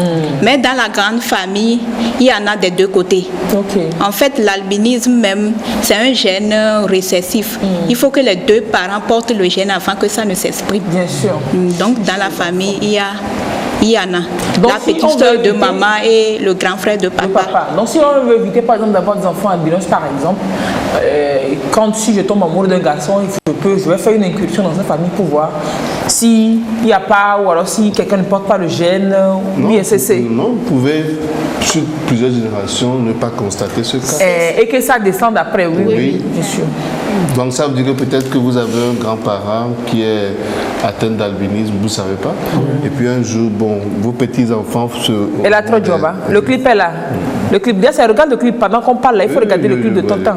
On ne va pas écouter le son, il va voir le clip seulement. C'est pour lui. Dédicace spéciale à Gracia, le clip. Merci. Laisse le clip passer, Gracia va regarder ça. Et donc vous, comme c'était en famille déjà, je présume que l'accompagnement pour l'école aussi n'était pas compliqué pour vous, dès la maison. Bon, dès la maison quand même, la famille fait de leur nécessaire pour nous accompagner dès la maison. C'est ça. Maintenant, vous avez fait quelle école primaire par exemple? l'école primaire, comme moi, mon papa, il est forestier, on a beaucoup circulé. Je n'ai pas fait une école. Mais est-il que, comme nous avons une déficience visuelle, et bon, notre déficience visuelle est telle qu'elle ne se corrige pas avec les verres médicaux. Les verres qu'on porte, c'est juste un à peu près, quoi. C'est juste pour arranger un peu la situation. Ce qui fait que c'est assez difficile. Que déjà que tu portes les verres, que tu dises encore que je ne vois pas, les gens ne comprennent pas. D'abord, l'enseignant ne comprend pas et les autres ne comprennent pas. C'est ce qui rend un peu la vie difficile à l'école. Il faut qu'on vous place dans les bancs de devant. En classe. Oui. Dans les bancs de devant en classe aussi, ce n'est pas trop ça. Il faut que tu aies ton banc et qu'on copie au tableau. Et moi, le coup primaire, qu'est-ce que je faisais? On m'aidait à déplacer le banc jusqu'à des centimètres près du tableau. Wow. Et même là-bas, des fois, il m'arrive d'aller me lever, aller lire au tableau, revenir. Attendez, donc même le banc de devant, ça ne résout pas le problème? Non, le banc de devant, ça ne résout. Ça dépend à quelle distance, ça ne résout pas. Il faut que tu sois à des centimètres près du tableau, bien des fois même collé comme ça au tableau. Avant de pouvoir... Quoi, parce que vous voyez flou, vous voyez pas clair, c'est quoi? On ne voit pas du tout de loin. Ce n'est pas qu'on ne voit pas, mais on ne voit pas de loin. Et c'est le problème de la mélanine qui fait, c'est que ce pigment-là qu'on appelle la mélanine et qui vous donne cette belle couleur La pharmacienne nous parle, oui, allez-y. Qui vous donne cette belle couleur de peau que vous avez, c'est cette mélanine-là qui nous manque à nous, là, et qui fait que la pigmentation de la peau, des yeux et des cheveux sont tels qu'ils sont. Et c'est la mélanine-là qui stabilise la rétine. Ça fait que si tu observes bien les yeux des albinos, ça bouge. Ce n'est pas stable. Oui, c'est pas stable, oui. Ce qui fait que quand on fixe un objet, on la perd en même temps. Ce qui fait qu'on n'arrive pas à bien voir de loin. Et donc, Jean, il faut que les enseignants, c'est à plusieurs niveaux. À la maison, il faut que les parents se disent que ce n'est pas un frein pour votre inclusion, pour votre éducation. Pas parce que l'enfant à la maison ne va pas très bien, ne supporte pas le soleil, ne voit pas au loin, qu'il ne faut pas l'envoyer à l'école. Il faut l'envoyer à l'école. Mais arrivé à l'école, il faut que l'enseignant sache tout ça. Vous avez peut-être eu la chance aussi d'avoir des enseignants qui ont compris et il y avait des camarades qui vous ont accompagné, qui vous ont aidé. Oui. C'est difficile au début quand même. Mais à force de communiquer aux enseignants, à force de leur dire, si vous ne leur dites rien, eux aussi vous ignorent. À force de leur dire que c'est... Alors quand vous ne voyez pas, vous leur dites, monsieur, je ne vois pas, etc. Mais parfois aussi c'est compliqué parce que chaque fois c'est toi ceux qui répètent la même chose. Des fois, mais toi-même tu es fatigué de le dire. Et là, on se réfère à nos camarades. Tu as des trous dans ton cahier et c'est celui qui est à côté que tu vois pour compléter. Des fois, je me souviens en classe de première, chaque jour je ramenais le cahier d'une de mes camarades. À la maison. Pour copier. On me demande que tu étais en classe, non? Tu as suivi, non? Pourquoi? Oui, mais bon, maintenant, si on se dit au lycée, on vous dicte les cours, c'est pas au tableau. C'est quoi le problème encore là-bas? Oui, mais en mathématiques, ça ne se dicte pas. Oui, c'est ça qui fait le problème. Histoire, on dicte, tout le monde copie. Même maths, on dit fonction. On développe la fonction jusqu'à on dessine la courbe. Tout ça, là, toi, tu laisses la place. On dessine la courbe et tu es courbé. Tu es courbé. Vous avez fait quelle série, vous? CD? J'ai fait la série D. La D. En plus. Donc les sciences physiques, tout ça, il faut dessiner les trucs au tableau, les sciences naturelles, les maths, ça c'est clair. Ce qu'il y a lieu de faire, c'est que tu suis bien l'enseignant, tu l'écoutes bien et après tu recopies. Ok. Tu recopies chez cette parce que tu ne peux pas copier, tu ne vas pas te perturber à vouloir copier. Donc, autant fixer ton attention sur l'enseignant en classe complètement. Tu comprends bien. Comprendre ce qu'il fait. Et après, quand tu copies, c'est vite. Tu vas vite l'assimiler. Oui, c'est comme la révision même que tu fais en même temps. Mais le risque aussi là-bas, c'est de ramasser les erreurs. Les erreurs des camarades quand même. Mais si tu comprends bien, après, s'il y a erreur, tu peux t'en sortir. Oui, je crois que Rita voulait dire quelque chose. Oui. Pour l'histoire de la vision, c'est vraiment un problème pour nous. C'est vraiment un problème. Et souvent, quand tu te lèves pour aller fixer l'élément au tableau, les autres derrière disent qu'est-ce qui t'arrive, à chaque fois c'est toi qui te lèves, tout ça, c'est... Faut pas le regarder. Ça gêne, mais puisque toi tu as un objectif. Merci. Toi tu veux quelque chose. Donc il faut ignorer ceux d'à côté pour pouvoir avancer. Le problème aussi, c'est que les autres ne sont pas forcément au courant de vos problèmes. Vous voyez, c'est ça aussi. Même l'enseignant ne sait pas que la personne atteinte de l'albinisme a des problèmes de vision.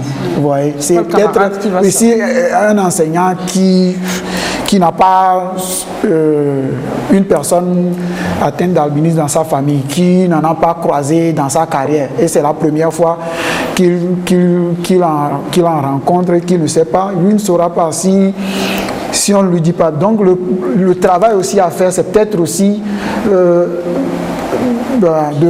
je ne veux pas dire éduquer, mais de sensibiliser les enseignants, tous les enseignants à tous les niveaux par rapport à ce sujet-là. Il faut qu'on en parle pour que les gens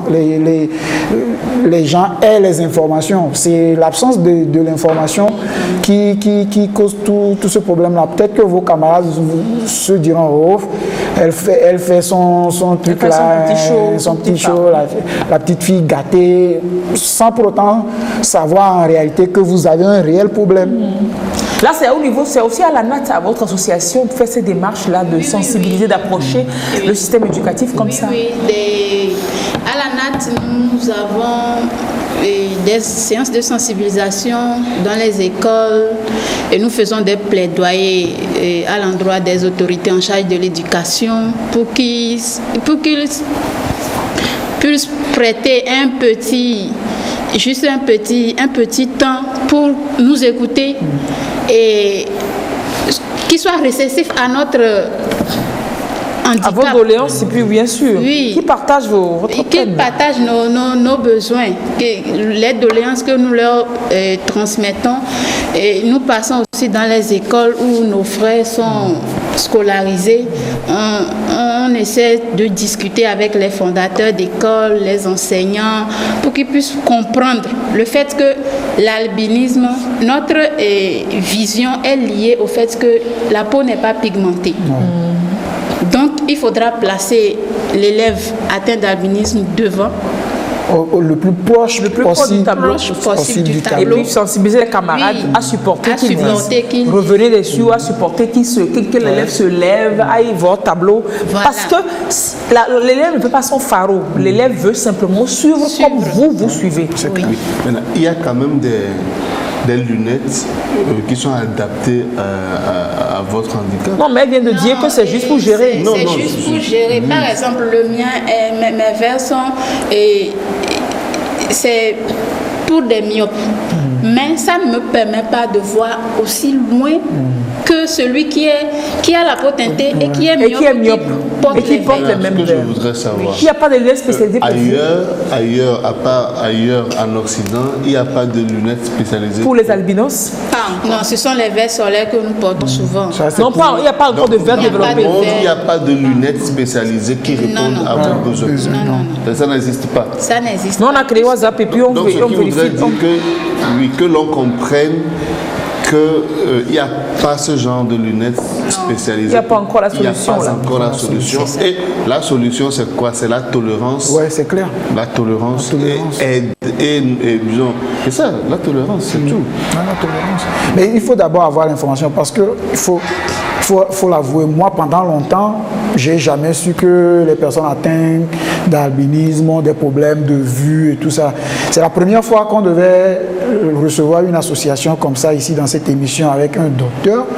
C'est dans l'émission là que moi j'ai su que ces personnes ont des problèmes. Ils ont des problèmes et avec le soleil. Oui. Et c'est pour ça qu'elles portent des chapeaux, elles ont des crèmes solaires. Je suis allé même chez eux faire un petit sujet avec notre stagiaire à l'époque. Cécile à l'époque.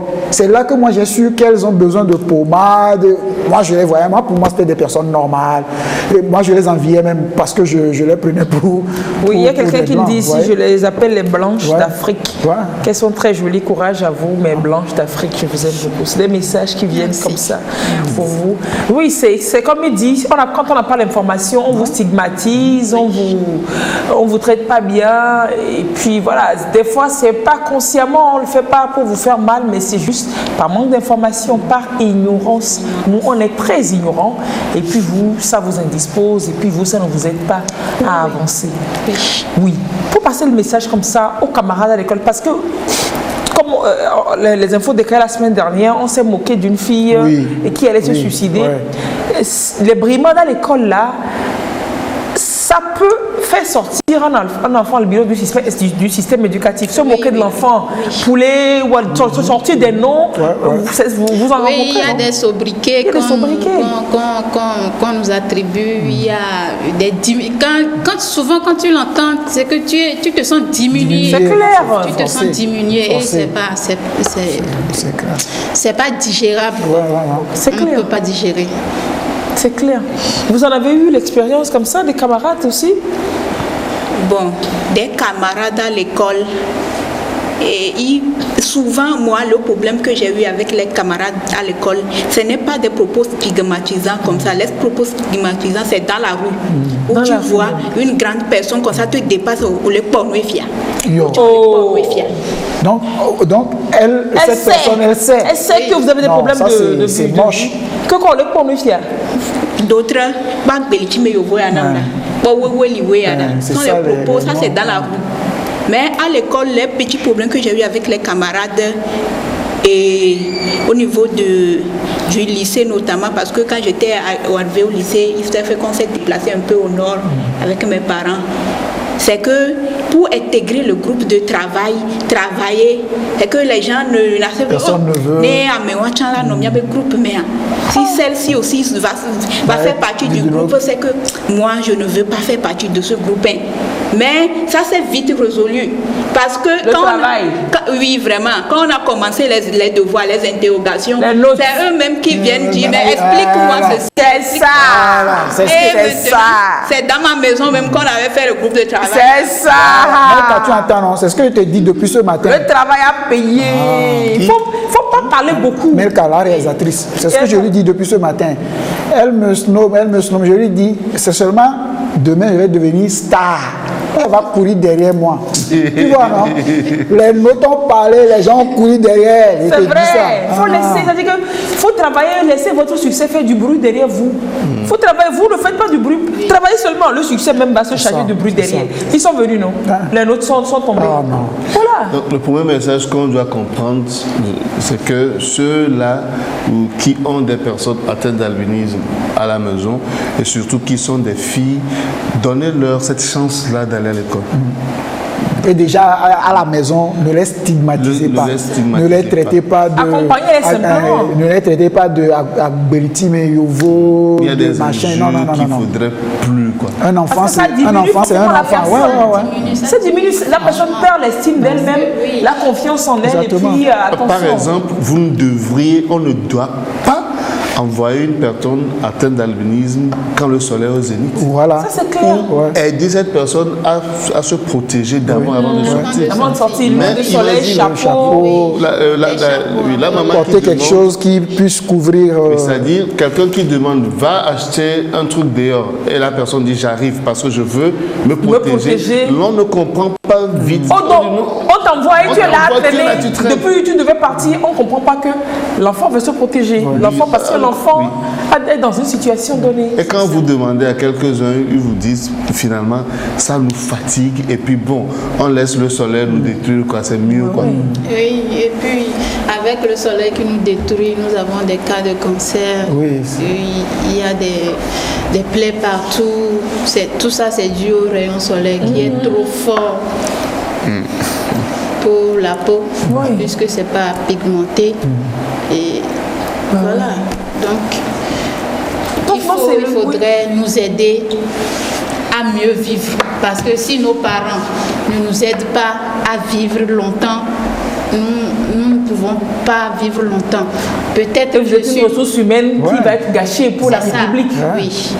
Allez, rapidement, si vous avez des attentes vis-à-vis de...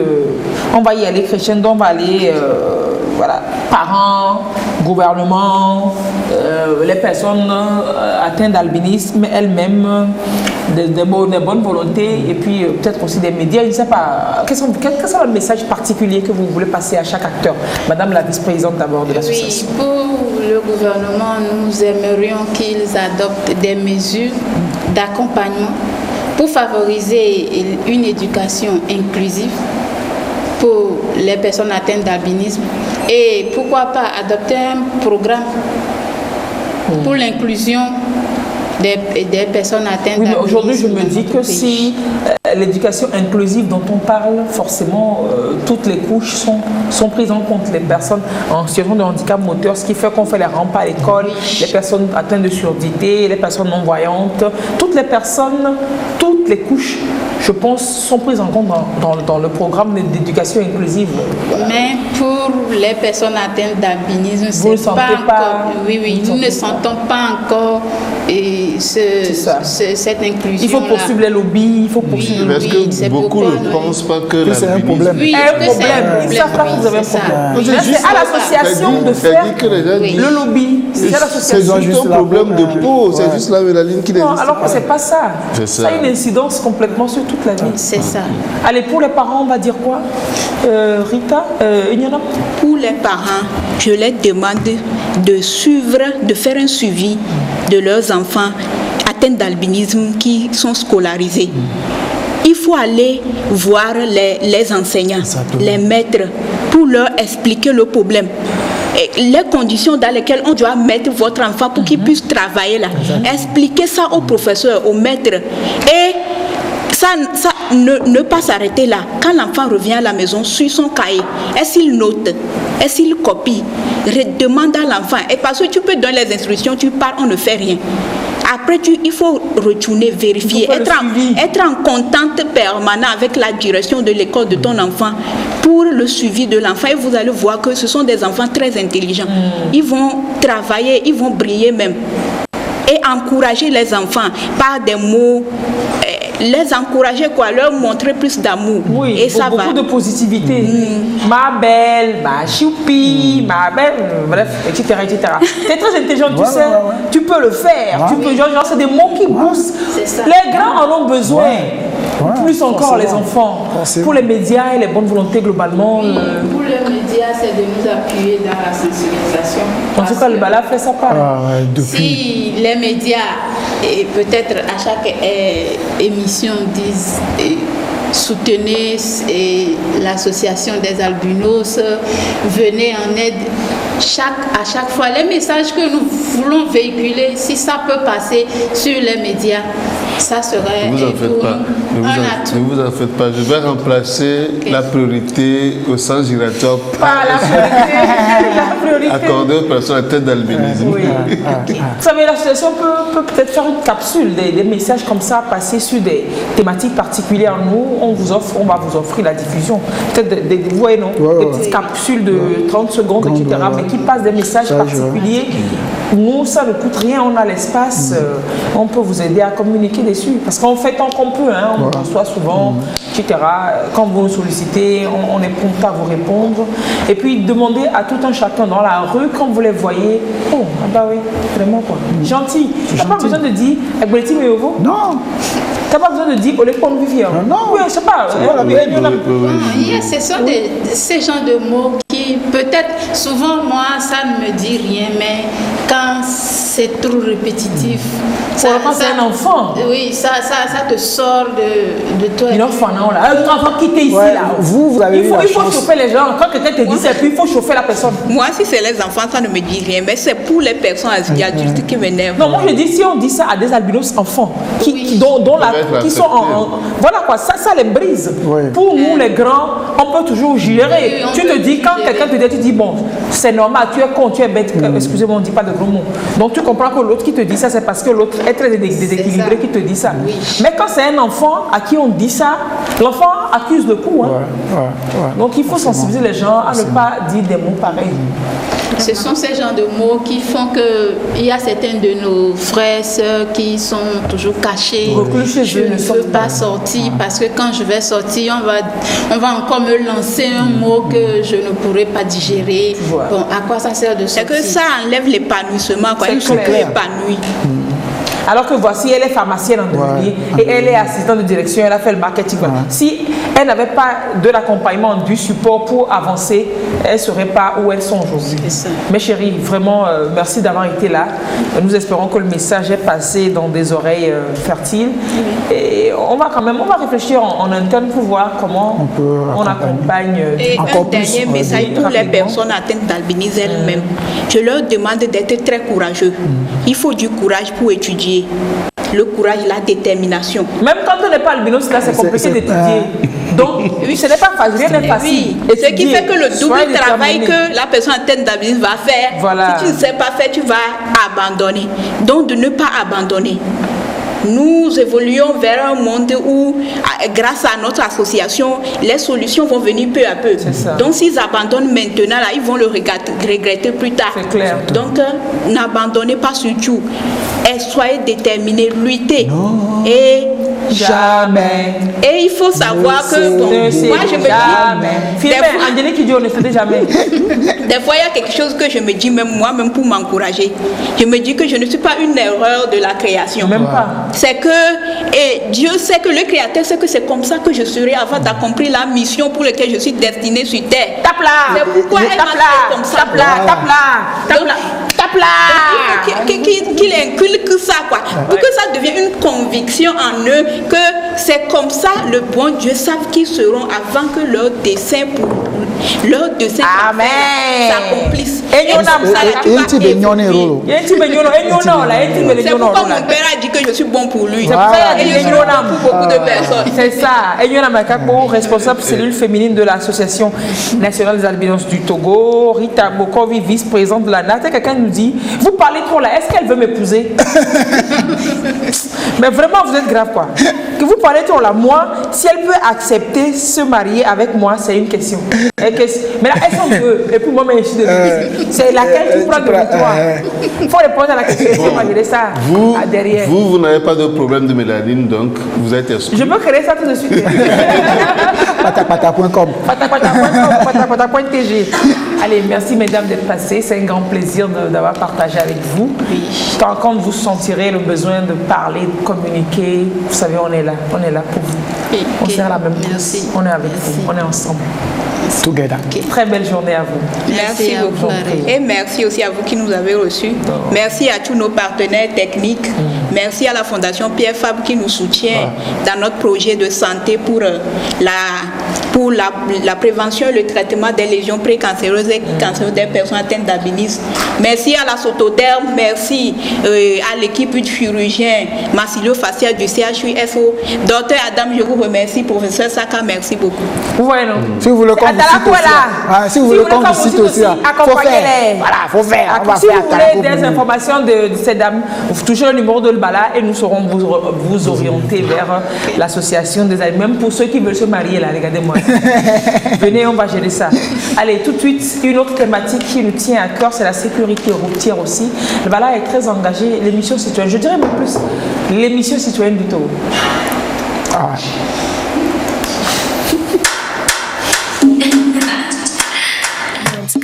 Say one for the money, two for the dough, three for the shorty.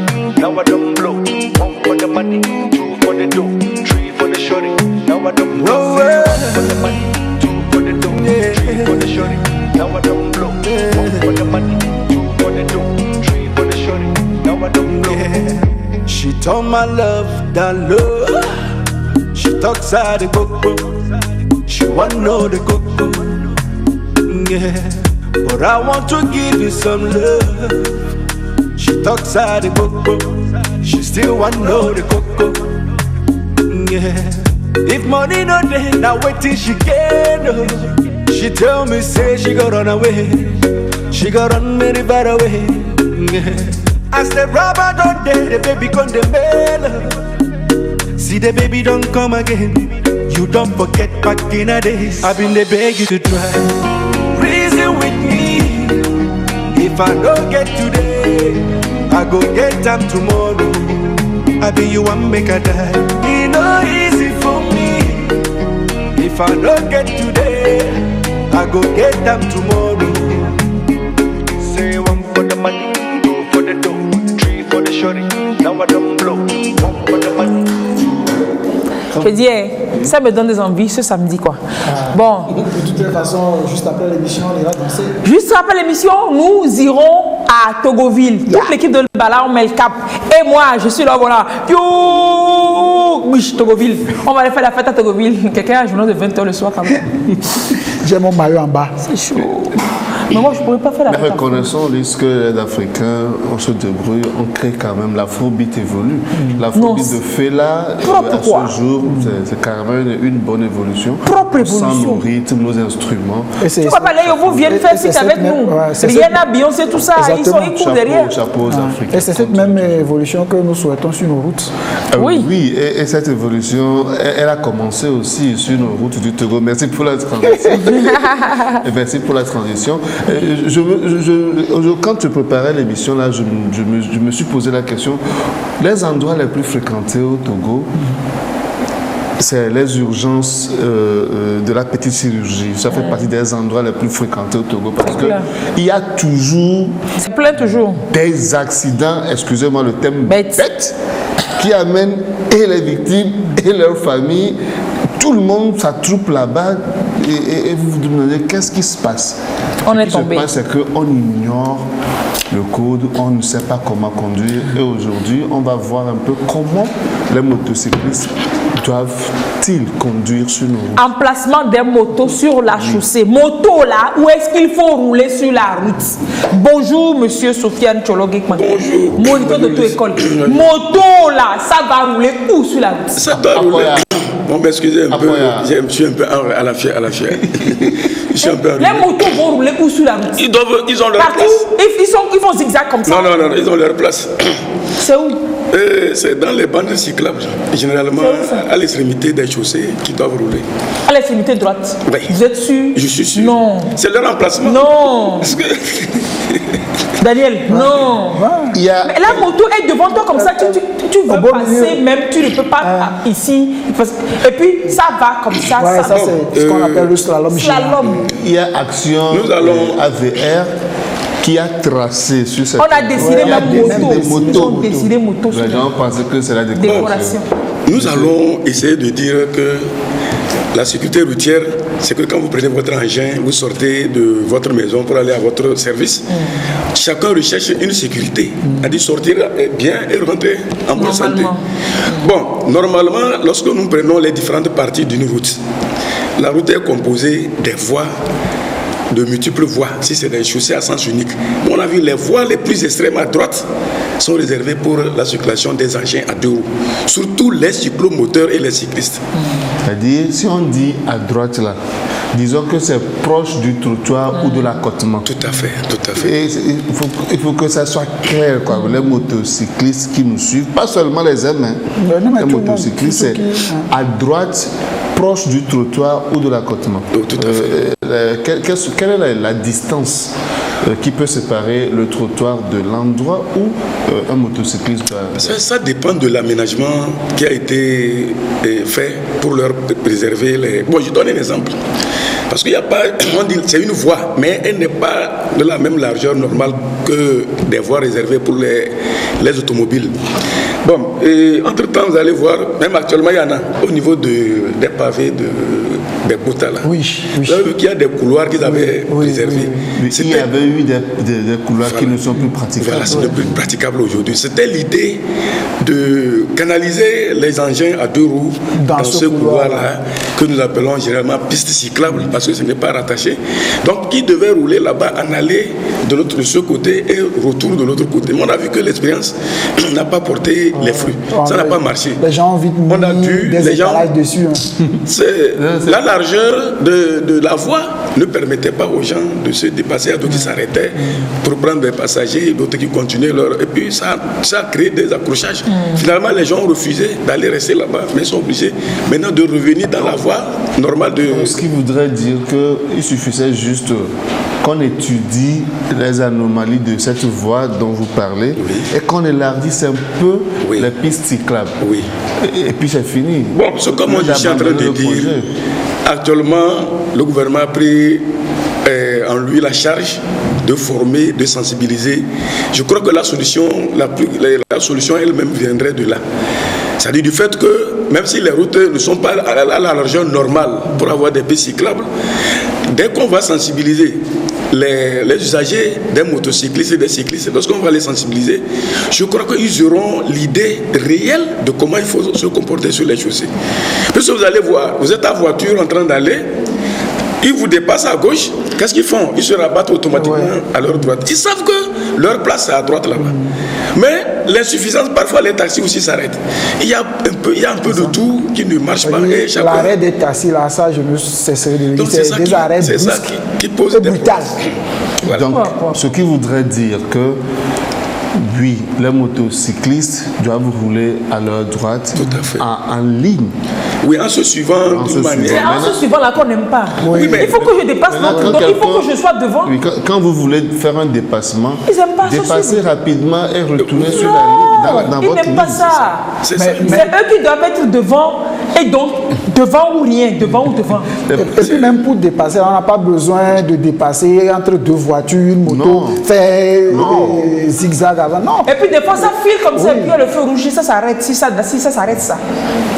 Maintenant, parlant de l'emplacement des motos, c'est l'occasion de parler aussi de l'emplacement des arrêts de taxi. Ça, c'est le problème. Oui, parce que les motocyclistes justifient le fait qu'ils se méfient de leur emplacement. Parce que les taximens...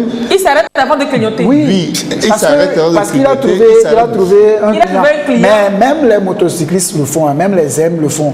Dès qu'ils trouvent un client quelque part, ils s'arrêtent même avant de... Voilà, il ne va même pas te mettre. Donc, ça voudrait dire que à un moment donné, il faudrait avoir des points de collecte. Tout à fait. Des points de collecte pour ZEM, pour... On avait essayé ça ici, non? On avait mis des plats, on avait dit essayer ça. Mais les gens n'aiment pas marcher. Les gens aiment, quand tu sors de ta rue, là où tu es, c'est là-bas que tu veux prendre les... Tu dois prendre ta voiture, ta moto. Ça doit revenir. Oui, c'est clair. Parce que c'est vrai que des taximens, oh non, mais t'es derrière. Moi, je n'aime pas souvent rouler, même là dans la sécurité, je n'aime pas être derrière un taximan. Parce que le gars, il trouve le et client. Puis en fait, ce qui est malin, un potentiel client. Ce qui est malin, c'est un potentiel. Il trouve le client, il s'arrête, il s'arrête, il met le clienton. Et toi, tu redémarres comme ça, à même Diayo. Ça redémarre en même temps. Directement. Non, c'est pas la peine, quoi. Et puis on te dit Bibi, voilà. Bio. Voilà. Donc on avait souvent parlé de ces genres d'actions pour les taximens aussi. Parce que quand on veut parler de la route, il ne faut pas fixer un seul problème. Même tout le monde, là où nous sommes aujourd'hui, nous tous nous avons besoin d'un recyclage pour devenir encore plus. Parce que c'est pas ce que j'ai appris il y a 20 ans qui fait que, bon, on va dire aujourd'hui, telle personne, il est un bon conducteur. C'est la mentalité, quoi. C'est une question de se dire que ce que j'ai appris, puisque les choses évoluent. Les routes qu'on avait il y a 10 ans, 5 ans, 10 ans, ce n'est plus ça. Donc les choses évoluent, nous devons aussi s'adapter. C'est clair. Mais nous voyons que parfois il y a des mentalités, comme disaient tout à l'heure les sœurs là, des gens pensent que quand lui il est dans une voiture de telle classe, les autres ne sont pas... Bon, c'est des usagers de seconde zone. Il n'y a pas de respect. Or, en circulation, tout le monde doit se respecter. Et nous avions donné entre-temps des exemples de ce qui se passe au niveau de Todman.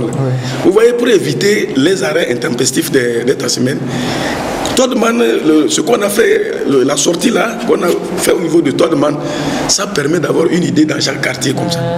Comme tu venais de dire qu'il faut des collectes, que tout le monde se retrouve à une station pour prendre un engin. Mais fin de fin, on a constaté que malgré la présence des agents de l'ordre qui font la sécurité là-bas, les taximens même sortent de là pour aller s'arrêter devant pour prendre ou descendre.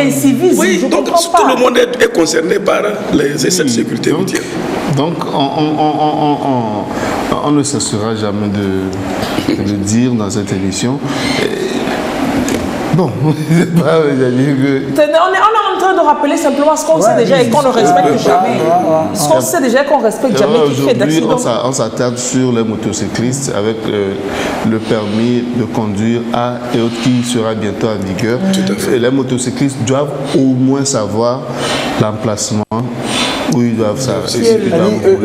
Résumé là, on va leur dire que quand vous prenez les voies et que vous voyez on a dessiné moto quelque part, c'est pas décor, c'est pas décoration, c'est pour nous. Même si on n'a pas dessiné moto là, c'est là-bas qu'il faut passer. Le pire c'est que là où on a dessiné même là. Pas tout fou là, c'est au milieu et puis c'est-à-dire que il faut aller en voiture pour voir. Moi, quand j'ai commencé par utiliser la voiture, c'est là que je me suis rendu compte de tout le risque que je prenais à moto. Tu ne t'imagines pas. Voilà quoi. Bah, c'est fini. Merci d'avoir arrêté avec nous. Demain, rendez-vous à 8h pour émission, pas une même émission, les mêmes délits, plus encore, avec des sujets. Mais là, tout de suite, si vous avez le temps, passez à Gaudrafo, on va faire la fête, on va faire le délit. Togoville, c'est pas on va où en fait? On va à Togoville. On va à Togoville, le Festimuse, le festival de Charles Ozo, dont tout de suite nous. Embarquement! À demain! Oui, mais j'ai envie de danser ce soir, aujourd'hui. Après le plan de 20h normalement.